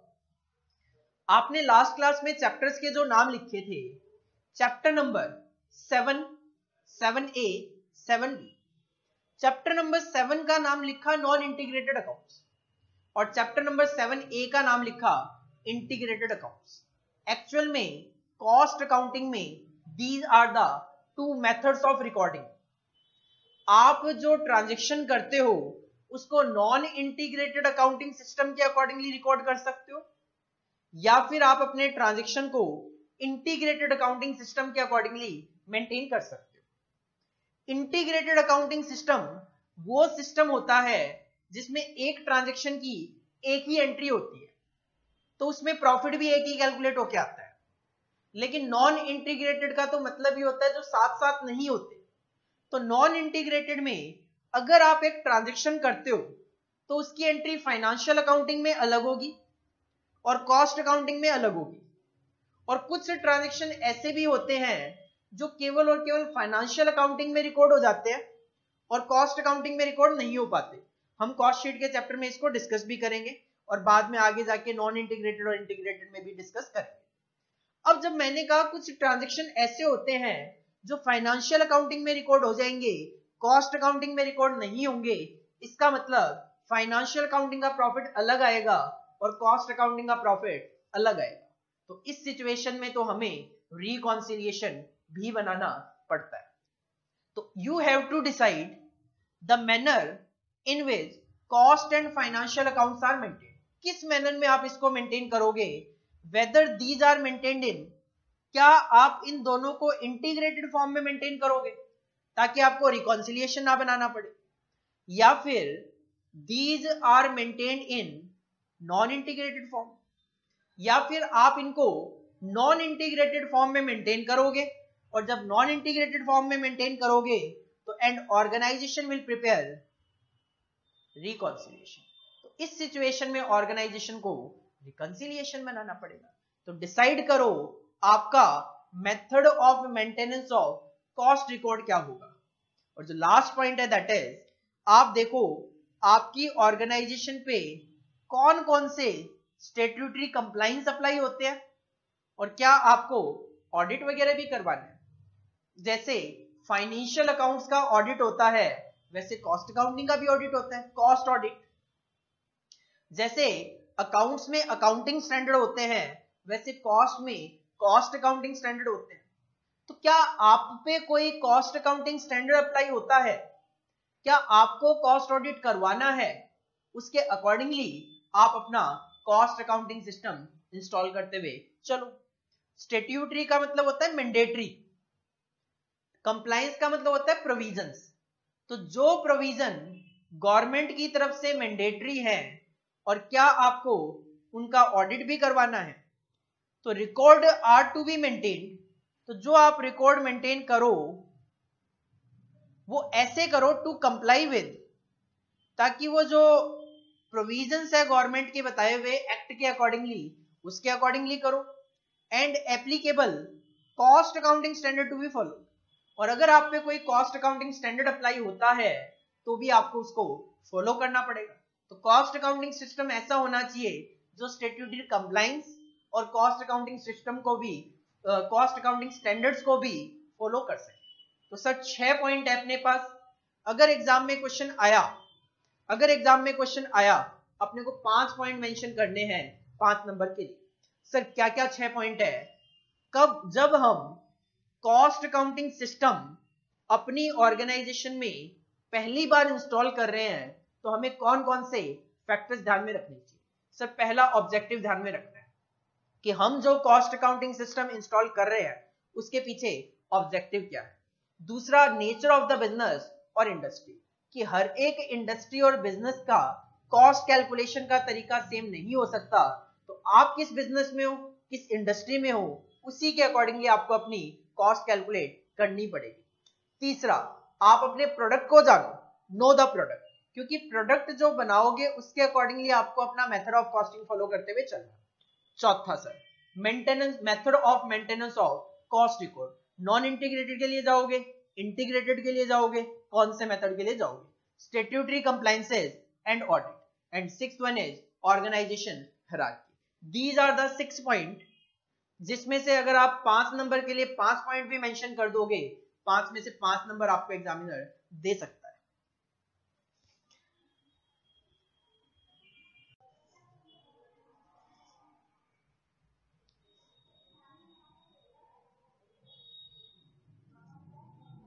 इसके बाद नेक्स्ट टॉपिक आता है हमारा स्कोप ऑफ कॉस्ट अकाउंटेंसी। जो कॉस्ट अकाउंटेंसी है, मैंने आपको अभी अभी मीनिंग बताते वक्त भी बताया कॉस्ट अकाउंटेंसी एक वाइड टर्म है जिसके अंदर कॉस्ट अकाउंटिंग और कॉस्टिंग कवर्ड है। तो इसका मतलब कॉस्ट की जो कैलकुलेशन है वो इसमें कवर्ड है, कॉस्ट अकाउंटिंग इसके अंदर पूरा का पूरा कवर्ड है, कॉस्ट कंट्रोल भी इसके अंदर कवर्ड है। इसके अलावा कॉस्ट की जो रिपोर्टिंग होती है वो भी कवर्ड है, और कॉस्ट ऑडिट जो होता है वो भी कॉस्ट अकाउंटेंसी में कवर्ड है। तो कॉस्ट अकाउंटेंसी एक वाइड टर्म है जिसके अंदर कॉस्टिंग का ये सारा का सारा कॉन्सेप्ट कवर किया जाता है। Cost ascertainment, to find out the cost of a product और सर्विस। अगर आप एक प्रोडक्ट या सर्विस की कॉस्ट जानना चाहते हो, it is a part of cost accountancy. और इसके लिए जो रिकॉर्डिंग करते हो आप अपने खर्चों की, this is also covered in cost accountancy. अब अगर आपकी कॉस्ट मेंटेन करनी है आपको किसी स्टैंडर्ड लेवल पे, जैसे मैंने अभी कहा परचेज मैनेजर का एक टारगेट सेट किया गया, 5 रुपए पर केजी में मटेरियल परचेज करके लाना है, this part is also covered in cost accountancy. तो कॉस्ट कंट्रोल होता क्या है? इट इज द प्रोसेस, ये एक्चुअल में एक प्रोसेस है किस चीज की? Of regulating the action. जैसे मैंने अभी कहा परचेज मैनेजर को 5 रुपए में मटेरियल परचेज करके लाना है, तो परचेज मैनेजर का जो एक्शन है मटेरियल को परचेज करना, उसको रेगुलेट किया जा रहा है कि 5 रुपए पर केजी में परचेज करके लाना है। क्यों ऐसा किया जाता है? So as to keep the element of cost within the set parameters, ताकि आप अपनी कॉस्ट को एक लिमिट में रख सको, कंट्रोल में रख सको, एक पैरामीटर जो सेट किया है उस पैरामीटर तक उसको कंट्रोल करके रख सको। तो कॉस्ट कंट्रोल क्या है? कॉस्ट कंट्रोल एक प्रोसेस है जिसमें हम एक्शन को रेगुलेट करते हैं। क्यों करते हैं? ताकि हम अपने element of cost that is cost को एक सेट पैरामीटर के अंदर मेंटेन करके चल सके। This cost control is also the part of cost accountancy. इसके अलावा cost reports are prepared for use by the management. देखो ऐसा नहीं है कि अगर एक कंपनी 10 तरीके के प्रोडक्ट बनाती है और बहुत बड़ी बड़ी उसकी कैलकुलेशन करती है 50-50 पेज में, तो वो 50 के 50 पेज ले जाके मैनेजमेंट के सामने रखे जाएंगे? नहीं। लाइक आप फाइनेंशियल अकाउंटिंग में मैं बात करूं, जब बैलेंस शीट वगैरह बनती है तो उसके नीचे कुछ रेशियोज भी कैलकुलेट किए जाते हैं। प्रैक्टिकली अगर मैं बात करूं तो जो बैलेंस शीट वगैरह बनती है उसके नीचे कुछ रेशियोज वगैरह भी कैलकुलेट किए जाते हैं, like gross profit ratio, net profit ratio, earning per share, ये कुछ रेशियोज कैलकुलेट किए जाते हैं। ये कैलकुलेट करने के पीछे पर्पस क्या है? बैलेंस शीट, कुछ कंपनियों की बैलेंस शीट होती है 50-50 पेज की। अब उस बैलेंस शीट को पढ़ने के लिए मैनेजमेंट के पास टाइम नहीं है, तो वो जो रेशियोज वगैरह हैं उनको देखकर management, share holders, creditors, lenders, जो भी कंपनी में इंटरेस्टेड होते हैं, वो एक आइडिया लगा लेते हैं कंपनी की क्या पोजीशन। और आपने प्रैक्टिकली सुना होगा कंपैरेटिव बैलेंस शीट होती है लास्ट ईयर और इस साल की, तो उससे एक आइडिया लग जाता है कि पिछले साल जीपी रेशियो ये था, इस साल ये है, पिछले साल अर्निंग पर शेयर ये था, इस बार ये है। तो एक आइडिया लग जाता है कंपनी डिक्लाइनिंग फेज में है या फिर ग्रोइंग फेज में। तो वैसे ही जो रिपोर्ट्स होती है वो समराइजेशन फॉर्म में होती है, ऐसा नहीं कि डिटेल फॉर्म में होती है। तो रिपोर्ट बनाना जरूरी है कि प्रोडक्ट ए से प्रॉफिट है, बी लॉसेज में चल रहा है और सी से प्रॉफिट है। ये रिपोर्ट जब मैनेजमेंट के सामने जाएगी तभी तो मैनेजमेंट डिसाइड करेगा कि हाँ प्रोडक्ट बी जो है इसको बनाकर हमें लॉसेज हो रहे हैं, तो हमें इस प्रोडक्ट को बंद कर देना चाहिए। Report are prepared for use by the management at different levels. हाँ, रिपोर्टिंग केवल एक तरीके की नहीं, रिपोर्ट अलग अलग तरीके की बनाई जाती है, क्योंकि अलग अलग मैनेजमेंट को अलग अलग तरीके की रिपोर्टिंग चाहिए। लाइक सबसे लो लेवल का वर्कर जो होगा वो टॉप मैनेजमेंट को तो रिपोर्टिंग नहीं करेगा, वो तो उसके ऊपर जो पर्सन होगा उसको रिपोर्टिंग करेगा, वो उसके ऊपर। तो वर्कर एक तरीके से सुपरवाइजर को, सुपरवाइजर उसके ऊपर जो मैनेजर होगा, मैनेजर सीनियर मैनेजर वगैरह को, तो वो तो हिरार्की के अकॉर्डिंगली चलेगा।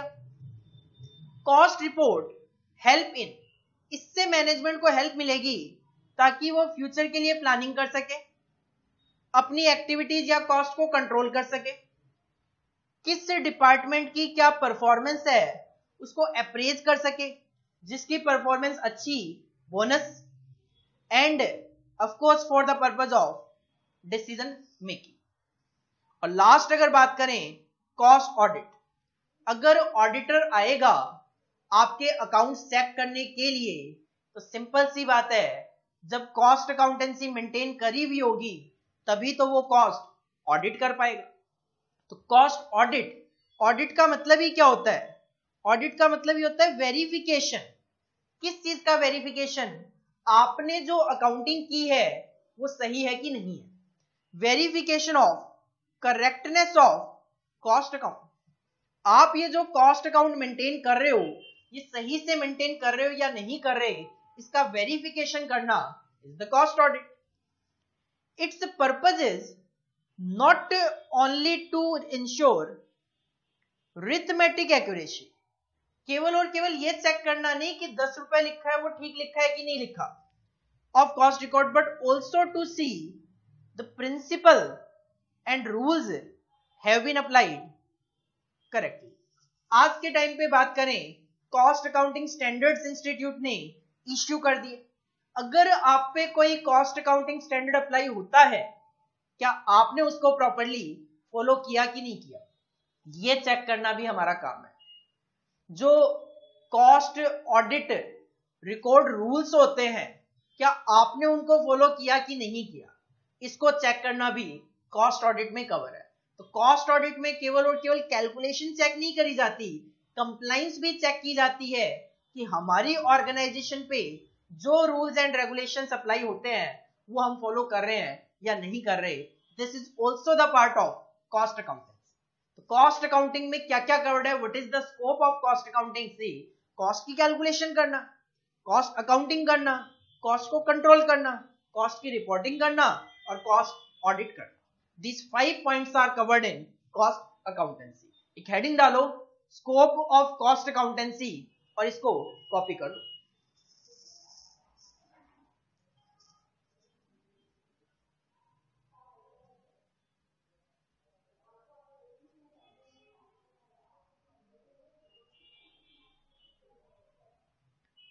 और स्कोप ऑफ कॉस्ट अकाउंटेंसी पे अगर मैं बात करूं, 2 बार क्वेश्चन टच किया गया।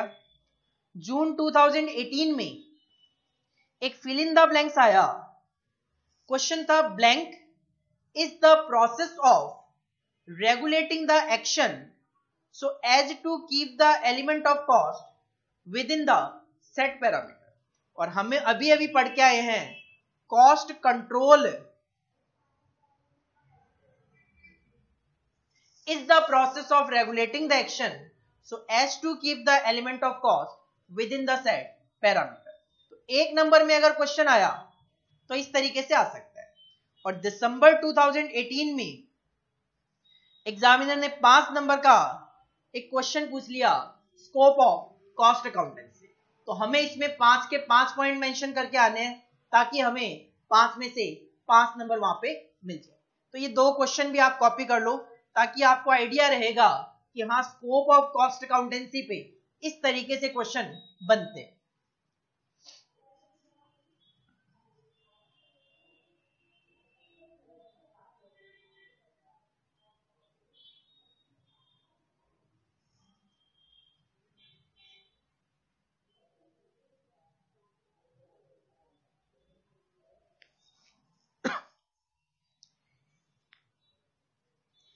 इसके बाद अगर हम बात करें कॉस्ट अकाउंटिंग के कुछ फायदे और कुछ कमियां, तो पहले फायदे देख लेते हैं। Advantages of cost accounting. Cost accounting के क्या क्या फायदे? देखो कॉस्ट अकाउंटिंग के अगर फायदों की बात करें, सिंप्लीफिकेशन के साथ चलूं तो पहला पॉइंट, सबसे पहले थर्ड पॉइंट देखो, cost accounts is useful for price fixation. अभी अभी हम ऑब्जेक्टिव ऑफ कॉस्ट अकाउंटिंग में भी देख के आए थे determination of selling price. Selling price determination कह दो, प्राइस फिक्सेशन कह दो, एक ही बात है।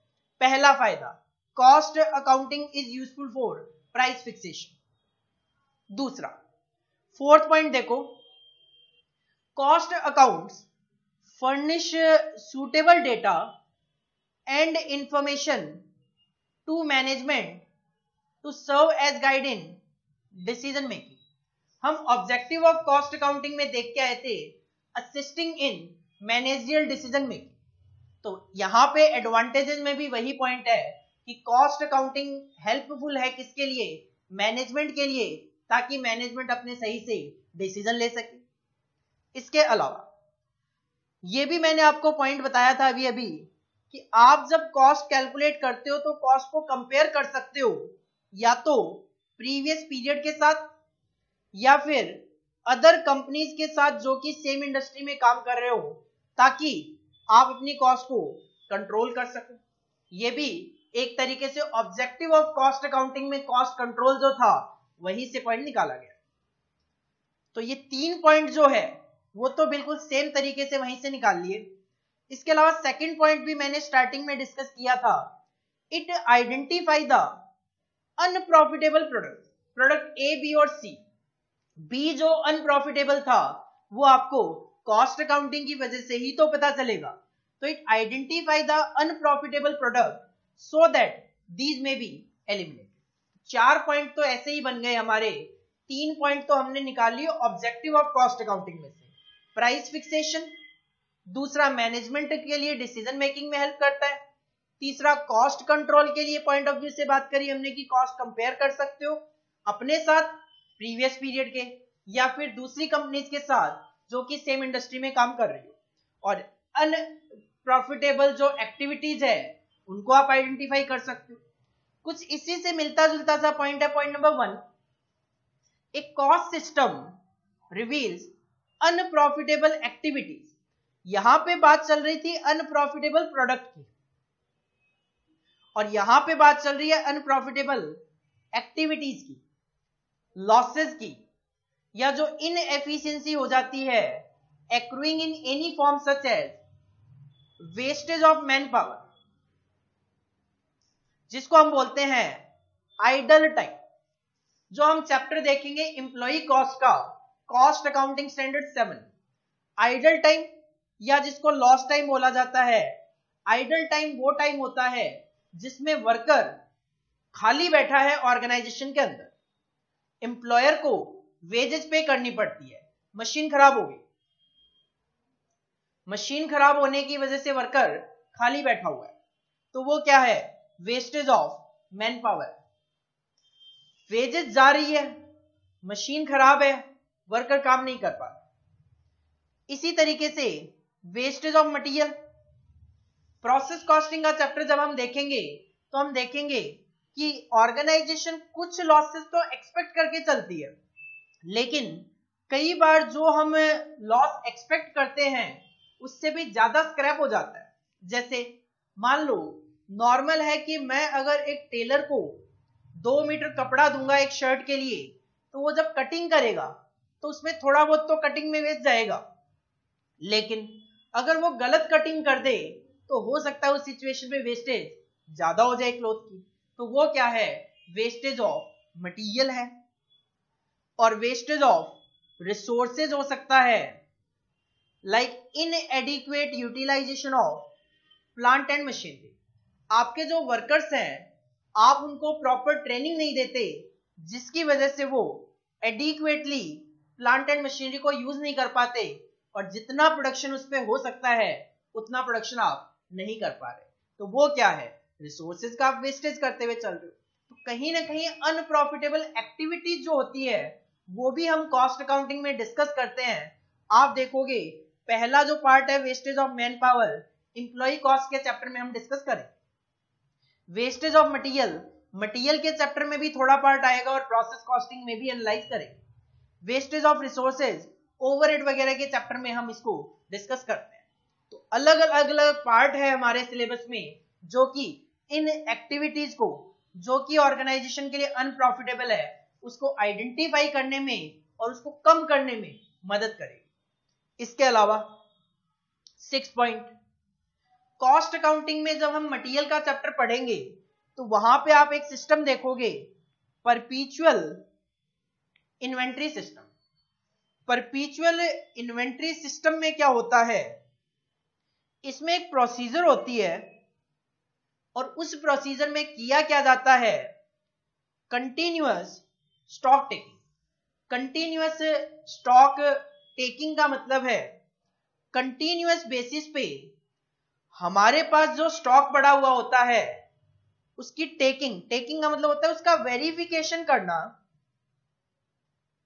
वेरिफिकेशन करना कि कहीं पड़ा माल खराब तो नहीं हो रहा, कहीं माल चोरी तो नहीं हो गया।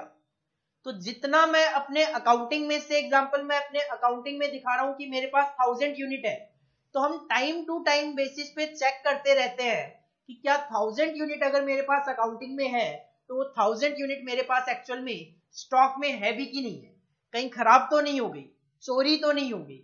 इस वजह से टाइम टू टाइम क्या करवाया जाता है, continuous stock taking is an essential feature of cost system.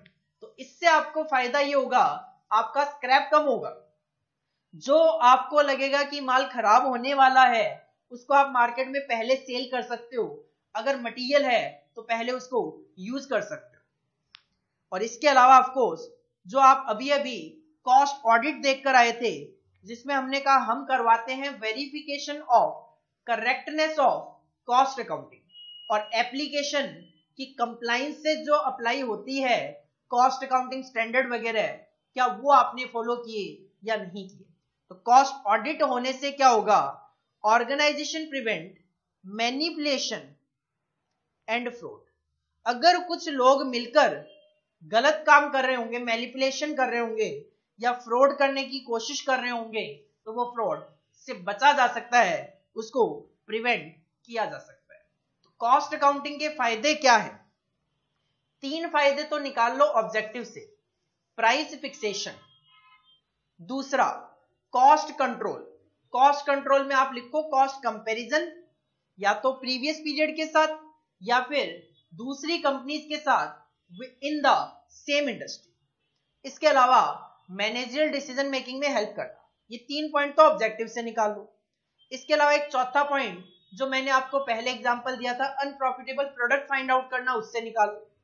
Unprofitable product जब माइंड में आए तो इससे एक नया पॉइंट याद कर लो, अनप्रॉफिटेबल एक्टिविटीज। एक्टिविटीज में अनप्रॉफिटेबल में क्या हो सकता है, मटेरियल वेस्ट कर सकते हो, लेबर अपना टाइम वेस्ट कर सकती है और रिसोर्सेज का वेस्टेज हो सकता है। इसके अलावा कॉस्ट ऑडिट मैनिपुलेशन फ्रॉड रोकने में हेल्प करेगा, और परपीचुअल इन्वेंट्री सिस्टम जिसमें कंटिन्यूअस स्टॉक टेकिंग होती रहती है उसमें स्क्रैप वगैरह कम होने के चांसेस बने रहेंगे। तो these are the 7 advantages of cost accounting. और कॉस्ट अकाउंटिंग के अगर एडवांटेजेस की मैं बात करूं, अभी तक एग्जाम में क्वेश्चन नहीं आया, तो इस बार हो सकता है आगे आने वाले टाइम में आपको इसका क्वेश्चन देखने को मिले। अगर क्वेश्चन आएगा तो क्या लैंग्वेज हो सकती है, state the benefits accrue out of cost accounting. तो कॉस्ट अकाउंटिंग से हमें क्या क्या बेनिफिट हो सकते हैं वो बताते हैं। तो 7 बेनिफिट्स है as per weightage of the question, आपको वहां पे मेंशन करना है। अगर 5 नंबर का क्वेश्चन है तो 6 या 7 पॉइंट आप मेंशन करके आना। तो पहले आप इसको कॉपी कर लो, 7 पॉइंट्स को हेडिंग डालो, एडवांटेजेस ऑफ कॉस्ट अकाउंटिंग, और ये 7 पॉइंट कॉपी करो।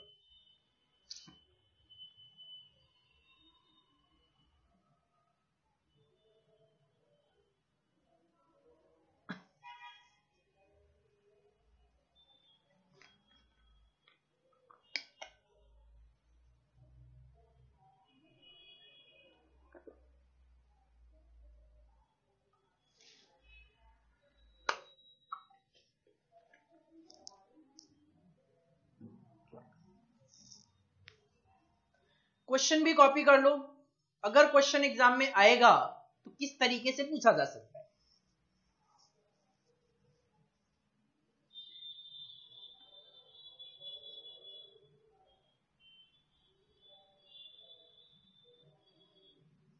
और जैसा कि मैंने कहा, अगर कॉस्ट अकाउंटिंग के फायदे हैं तो कुछ नुकसान भी हो सकते हैं। तो what are the limitations of cost accounting. और कॉस्ट अकाउंटिंग की लिमिटेशन की बात करें, 5 लिमिटेशन।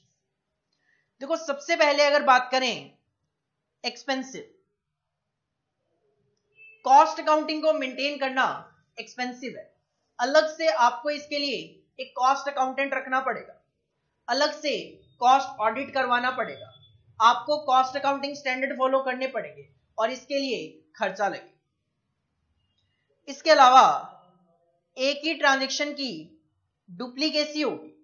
डुप्लीकेसी कैसे होगी कि आप अगर परचेज करके लाते हो मटेरियल को, अगर आप मटेरियल को परचेज करके लाते हो तो क्या फाइनेंशियल अकाउंटिंग में कोई एंट्री पास होती है? बिल्कुल होती है। आप एंट्री क्या करते हो? Purchase account debit to cash या क्रेडिटर्स। अब होता क्या है, परचेज ऑफ मटेरियल की फाइनेंशियल अकाउंटिंग में तो एंट्री कर ही रहे हो, अगर कॉस्ट अकाउंटिंग मेंटेन होगा, कॉस्ट अकाउंटिंग भी परचेज ऑफ मटेरियल की एंट्री पास ऑन करेगा। हमारे सिलेबस में 2 सिस्टम ऑफ अकाउंटिंग है, जो कि मैंने सिलेबस डिस्कस करते वक्त लास्ट क्लास में बताए भी थे। नॉन इंटीग्रेटेड अकाउंटिंग सिस्टम और इंटीग्रेटेड अकाउंटिंग सिस्टम। अगर organisation non integrated accounting system follow करती है तो एंट्री बोलता हूं क्या होती है, store control account debit to general ledger adjustment account. ये एंट्रीज हम देखेंगे नॉन इंटीग्रेटेड सिस्टम में, तो अभी अपने दिमाग पे जोर डालने की जरूरत नहीं है, मैं जस्ट आपको ये समझाना चाह रहा हूं डुप्लीकेसी। वहां पे फाइनेंशियल अकाउंटिंग में एंट्री पास ऑन करी purchase account debit to cash और क्रेडिटर्स, कॉस्ट अकाउंटिंग में भी एंट्री पास ऑन कर रहे हो उसकी store control account debit to general ledger adjustment account. अगर इंटीग्रेटेड अकाउंटिंग सिस्टम भी फॉलो कर रहे हो यहां पे कॉस्ट अकाउंटिंग में, तो एंट्री होती है store control account debit to cash या क्रेडिटर्स। तो कहीं ना कहीं एक ट्रांजेक्शन को 2 जगह रिकॉर्ड कर रहे हो, तो कहीं ना कहीं वो ट्रांजेक्शन की डुप्लीकेसी हो रही है। और जैसे मैंने अभी कहा कि non integrated system of accounting जो है, एक्चुअल में non integrated system of accounting का मतलब ये होता है कि फाइनेंशियल अकाउंटिंग में अलग एंट्री चल रही है, कॉस्ट अकाउंटिंग में अलग एंट्री चल रही है, तो दोनों के प्रॉफिट जो निकल के आते हैं वो भी अलग अलग कैलकुलेट होके आते हैं। उसके पीछे कारण ये है कि कुछ ऐसे ट्रांजैक्शंस होते हैं जो कि फाइनेंशियल अकाउंटिंग में रिकॉर्ड होते हैं, कॉस्ट अकाउंटिंग में नहीं होते। फाइनेंशियल अकाउंटिंग में अलग अमाउंट पे होते हैं, कॉस्ट अकाउंटिंग में अलग अमाउंट पे होते हैं। जैसे कि अभी मैं थोड़ी देर पहले आपको बोल रहा था objective of cost accounting discuss करते वक्त कि फाइनेंशियल अकाउंटिंग में इन्वेंट्री वैल्यूएशन, कॉस्ट और market price whichever is lower का कॉन्सेप्ट फॉलो करता है, जबकि हम कॉस्ट अकाउंटिंग में हमेशा कॉस्ट के बेसिस पे ही वैल्यूएशन करते हैं। तो हो सकता है कि अकाउंटिंग में मार्केट प्राइस पे हुआ हो और कॉस्टिंग में कॉस्ट बेसिस पे हुआ हो। अब जब दोनों जगह फिगर अलग अलग लिखोगे तो दोनों का प्रॉफिट भी तो अलग अलग आएगा। इसी की वजह से तो हमें यहाँ पे रिकॉन्सिलिएशन का चैप्टर भी पढ़ना पड़ता है, तो नीड ऑफ रिकॉन्सिलिएशन भी जरूरत पड़ती है। इसके अलावा जो कॉस्ट अकाउंटिंग का सिस्टम है वो यूनिवर्सली एप्लीकेबल नहीं होता, क्योंकि जो कॉस्ट अकाउंटिंग मेंटेन की जाती है मोस्ट ऑफ द ऑर्गेनाइजेशन के द्वारा, वो होती है अपना केवल और केवल इंटरनल पर्पस के लिए।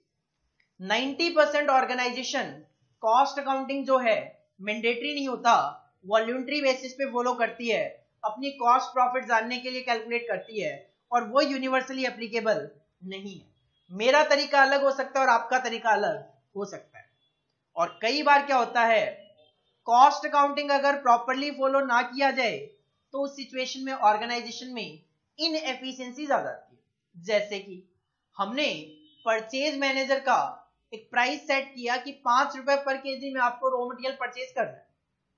अब किसी वजह से अगर वो 5 रुपए में परचेज नहीं कर पाते, 5 रुपए 10 पैसे में परचेज करते हैं और उन पे अगर लगा दी जाती है इसके लिए 10 पैसे की पेनल्टी, तो कहीं ना कहीं वो एक डीमोटिवेशन आ जाता है कि वो आगे भी फ्यूचर में हो सकता है बेटर तरीके से काम करे या ना करे, या फिर ऑर्गेनाइजेशन छोड़ के चले जाए, या फिर जब आप प्रॉपर ट्रेनिंग वगैरह नहीं देते हो वर्कर को, वो इनएफिशिएंटली काम करते हैं, रिसोर्सेज वगैरह वेस्ट हो जाते हैं, तो किसी न किसी वजह से क्या होता है, इनएफिशिएंसीज क्रिएट होनी स्टार्ट हो जाती है।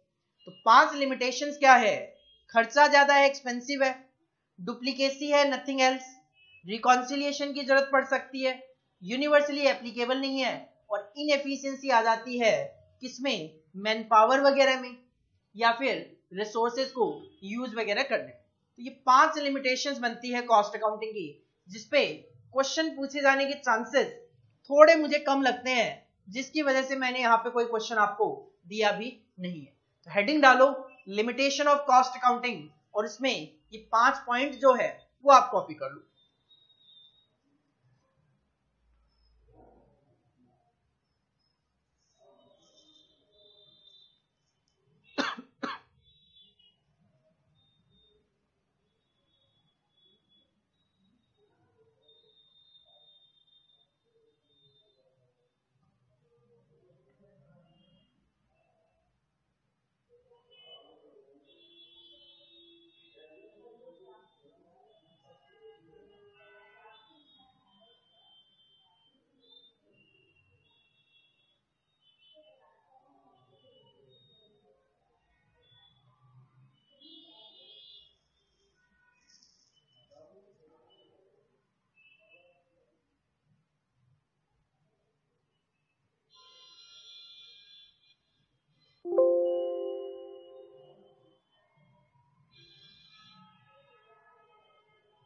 तो आज का जो डिस्कशन है वो हम यहीं फिनिश करते हैं।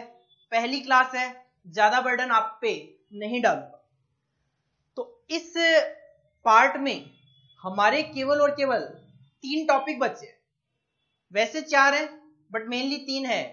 कॉस्ट अकाउंटिंग का फाइनेंशियल अकाउंटिंग के साथ रिलेशन, फाइनेंशियल अकाउंटिंग का मैनेजमेंट अकाउंटिंग के साथ रिलेशन, और कॉस्ट अकाउंटिंग का मैनेजमेंट अकाउंटिंग के साथ रिलेशन।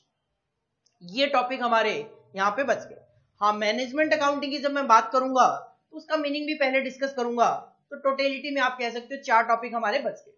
फिर भी हमने आज 10 टॉपिक कवर कर दिए, और वो 10 टॉपिक क्या हैं वो रिवाइज करने के लिए सिंपल मैं टॉपिक्स पे आ जाता हूं। कॉस्ट क्या है? Expenses incurred on manufacturing the product, distribution of product और providing the services, this is cost. तो what is cost accounting? Recording, classification and summarisation of expenses incurred on manufacturing the product, distribution of product और providing the services. Costing क्या है? एक procedure, cost किस तरीके से calculate की जाए, और जब कॉस्टिंग और कॉस्ट अकाउंटिंग के प्रिंसिपल को अप्लाई करके हम कॉस्ट प्रॉफिट की कैलकुलेशन करते हैं ऑफ ए प्रोडक्ट और service, this is known as cost accountancy. तो you can say cost accountancy में कॉस्ट, कॉस्टिंग और कॉस्ट अकाउंटिंग कवर्ड है। तभी तो स्कोप ऑफ कॉस्ट अकाउंटिंग में हमने देखा कॉस्ट एसरटेनमेंट भी कवर है, कॉस्ट अकाउंटिंग भी कवर है, कॉस्ट कंट्रोल भी कवर्ड है, कॉस्ट रिपोर्ट भी कवर है, और कॉस्ट ऑडिट भी उसके अंदर कवर्ड था। इसके अलावा हमने देखा कि कॉस्ट अकाउंटिंग जो है उसको फाइनेंशियल अकाउंटिंग से अलग करके लाना क्यों जरूरी था। कुछ फाइनेंशियल अकाउंटिंग की लिमिटेशंस थी। इसके अलावा इंडस्ट्री कॉस्ट कॉन्शियसनेस हो गई, इंडस्ट्री में डेवलपमेंट बढ़ने स्टार्ट हो गए, प्राइस को कंट्रोल करना टारगेट था, कंपटीशन बढ़ गया, कॉस्ट को कंट्रोल करना जरूरी था, और जो गवर्नमेंट के रूल्स रेगुलेशंस थे उनके साथ कंप्लाई विद करना जरूरी था। कॉस्ट अकाउंटिंग के ऑब्जेक्टिव कॉस्ट कैलकुलेट करना, प्रॉफिट कैलकुलेट करना, सेलिंग प्राइस डिसाइड करना, कॉस्ट कंट्रोल और cost reduction, valuation of inventory और मैनेजमेंट को डिसीजन में हेल्प करना। Essential factors for installing cost accounting system, objective को ध्यान में रखो कि आप कॉस्ट अकाउंटिंग सिस्टम क्यों इंस्टॉल कर रहे हो, आपका जो बिजनेस है उसका नेचर क्या है, मैन्युफैक्चरिंग है, सर्विस है, ऑर्गेनाइजेशन में हिरार्की क्या है, क्या सारी की सारे ऑर्गेनाइजेशन हिरार्की की रिक्वायरमेंट को आपका कॉस्ट अकाउंटिंग सिस्टम फुलफिल कर पाएगा। नो द प्रोडक्ट, आपका प्रोडक्ट क्या है, पेरिशेबल नेचर का प्रोडक्ट है तो go for marginal costing. Method क्या होगा कॉस्ट अकाउंटिंग मेंटेन करने का, इंटीग्रेटेड या फिर नॉन इंटीग्रेटेड, स्टैट्यूटरी कंप्लायंसेस और ऑडिट, आप पे कौन कौन से कंप्लायंसेस हैं जो अप्लाई होते हैं, ऑडिट अप्लाई होते हैं, क्या आपका कॉस्ट अकाउंटिंग सिस्टम उनको फुलफिल कर पाएगा। स्कोप ऑफ कॉस्ट अकाउंटेंसी अभी बोला मैंने। एडवांटेजेस की बात करें, प्राइस फिक्सेशन हो गया, कॉस्ट कंट्रोल हो गया, कॉस्ट कंपैरिजन हो गया, परपेचुअल इन्वेंट्री सिस्टम हो गया, मैनिपुलेशन फ्रॉड को रोकना हो गया, इसके अलावा मैनेजमेंट का डिसीजन मेकिंग हो गया, अनप्रॉफिटेबल प्रोडक्ट फाइंड आउट करना और अनप्रॉफिटेबल एक्टिविटीज को ट्रेस करना, आइडेंटिफाई करना। और फायदे हैं तो नुकसान भी है। नुकसान क्या है? एक्सपेंसिव है, डुप्लीकेसी ऑफ ट्रांजेक्शन है, रिकॉन्सिलिएशन की जरूरत पड़ती है, यूनिवर्सली एक्सेप्टेबल नहीं है, और inefficiency in man power and wastage of resources. These are the topics जो कि आज हमने क्लासेस में डिस्कस किए। और आप देख सकते हो हमने ये जो यहाँ पे 1-1.25 घंटा लगाया है क्लासेस में, आप अगर इसको अच्छे से पढ़ो तो रिवाइज करने में आपको 5 से 10 मिनट ही लगेंगे। तो आप आज घर पे जाके इसको अच्छे से पढ़ो, रिवाइज करो, और नेक्स्ट क्लास में आने से पहले ये सारी चीजें हमें टिप्स पे याद होनी चाहिए। नेक्स्ट क्लास में हम इसी टॉपिक को कंटिन्यू करके खत्म करेंगे। तब तक के लिए thank you, all the best.